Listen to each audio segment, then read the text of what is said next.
मध्य प्रदेश में विधानसभा चुनाव के परिणाम आ चुके हैं। कांग्रेस को हार का सामना करना पड़ा है, लेकिन अब इस बात पे चर्चा हो रही है कि कांग्रेस की ओर से नेता प्रतिपक्ष कौन हो। सर, रामनिवास रावत जी हमारे साथ में मौजूद। सर, इस तरह की चर्चा अब ज़्यादा चल रही है कि नेता प्रतिपक्ष कौन हो, और रामनिवास रावत जी का भी नाम इसमें आ रहा है। आप कैसे देखते हैं? अगर नाम आ रहा है तो अच्छी बात है। अभी चर्चा मैंने तो नहीं सुनी है, और शीर्ष नेतृत्व करेगा वो हमें स्वीकार है। मेरा भी नाम हो सकता है, उसमें बुराई क्या है? नहीं, आपकी तरफ से क्या राय है कि कौन होना चाहिए नेता प्रतिपक्ष? क्यों, मैं क्यों नहीं हो सकता? मेरी तरफ से मैं राय दूंगा। हाँ, आप हो सकते हैं, इससे चलता है वरिष्ठता के आधार पर। मैं भी हो सकता हूँ, मेरा परफॉर्मेंस भी देख लें, और शीर्ष नेतृत्व जो भी करेगा वो हमें स्वीकार है। शीर्ष नेतृत्व जो भी करेगा वो स्वीकार तो है, लेकिन आपने शीर्ष नेतृत्व तक भी बात पहुंचाई कि मैं भी इस काबिल हूं कि नेता प्रतिपक्ष हो सकता हूं, विधायकों को साथ लेकर चलूंगा। आप लोग चर्चा कर रहे हैं तो निश्चित रूप से कहीं ना कहीं से विचार आया ही होगा। अभी तो कहीं चर्चा नहीं हुई, ना मैंने कोई बात पहुंचाई। आगे बात करेंगे कहीं की? नहीं, मैं पद के लिए नहीं दौड़ता, अपने काम में विश्वास रखता हूँ। सर, लेकिन जो चुनाव परिणाम आए उससे आप इत्तेफाक रखते हैं कि इस तरह के जो परिणाम आए चौंकाने वाले हैं, या आप पहले से ऐसा लग रहा था कि कहीं कमज़ोर खेल रहे हैं हम? चौंकाने वाले परिणाम हैं, ऐसी आशा किसी ने नहीं की थी। इवन मीडिया भी, IB भी, DSP भी, स्पेशल ब्रांच भी, और मैं समझता हूँ सर्वे एजेंसी, कुछ सर्वे एजेंसियों ने ज़रूर बताया, लेकिन इस तरह के परिणामों की उम्मीद नहीं थी। परिणाम की उम्मीद नहीं थी तो सर चूक कहाँ पर हुई फिर? क्या आप लोग इतने तैयार थे जैसे मजबूती से चुनाव लड़ा जाए? बिल्कुल वचन पत्र आपने बनाया, केंद्रीय नेतृत्व, राज्य का संगठन, जगह जगह प्रचार हुए, जन आक्रोश यात्राएं निकाली, सब कुछ हुआ। कहाँ चूक हुई फिलहाल? वचन पत्र बनाया, बहुत अच्छा वचन पत्र था।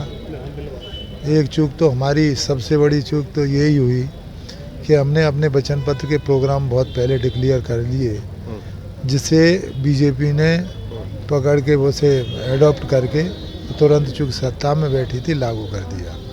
वो कहीं ना कहीं उसका एक कारण है, लाडली बहना वाला। हमने नारी सम्मान योजना का चलाया, तो उन्होंने उसे हमें चुनाव के ठीक पहले डिक्लेयर करना चाहिए था, तो उन्हें समय नहीं मिल पाता। इसी तरह से कई ऐसे कारण हैं। बीजेपी हमेशा इलेक्शन मोड में रहती है। वो उनका मैनेजमेंट, सत्ता, संगठन और RSS सब मिलके मतदाता सूचियों में नाम कैसे बढ़वाएं, मतदाता सूचियों में फर्जी नाम कैसे जुड़वाएं, तो ये काम उनका हमेशा बना रहता है। और हमारे यहाँ प्रत्याशी चुनाव लड़ता है, उनके यहाँ संगठन चुनाव लड़ता है। तो अब ये करना पड़ेगा कि संगठन को हमें प्रतिबद्धता देनी पड़ेगी, और चुनाव लड़ने से पहले मतदाता सूचियों को देखना, मतदाता सूचियों में गड़बड़ियों को रोकना, ये हमें करना पड़ेगा। तो आपको लगता है कि जैसे आपने कहा कि कांग्रेस में प्रत्याशी चुनाव लड़ता है, भाजपा में संगठन लड़ता है, कांग्रेस की ओर से संगठन ने चुनाव नहीं लड़ा इस बार?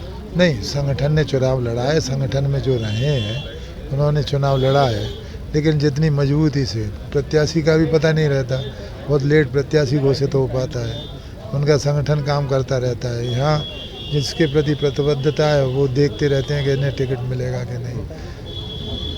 मूल बात यह है कि भाजपा इलेक्शन मोड में रहती है, चुनाव की तैयारियां लगातार करती रहती है।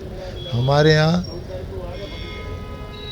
चुनाव जब आता है 4-5 माह पहले, तब इलेक्शन मोड में आते हैं। ये आपने बात संगठन को बता दी कि जैसे भारतीय जनता पार्टी चुनाव लड़ती है, बिल्कुल इलेक्शन मोड में हर समय रहती है, तो हमको भी पूरी तरह से तैयार रहना, ऐसा आपने अंदर बताया आज? भारतीय जनता पार्टी चुनाव लड़ती है उस तरह से नहीं, वो इलेक्शन मोड में रहती है, तो हमें भी इलेक्शन मोड में रह के अपनी नीति रीति बनाना पड़ेंगे कि उनसे कैसे निपटा जाए और चुनाव कैसे जीते जाए। तो बहुत धन्यवाद। ये मध्य प्रदेश कांग्रेस के वरिष्ठ नेता है रामनिवास रावत। इस बार विधानसभा का चुनाव भी जीत कर आए हैं।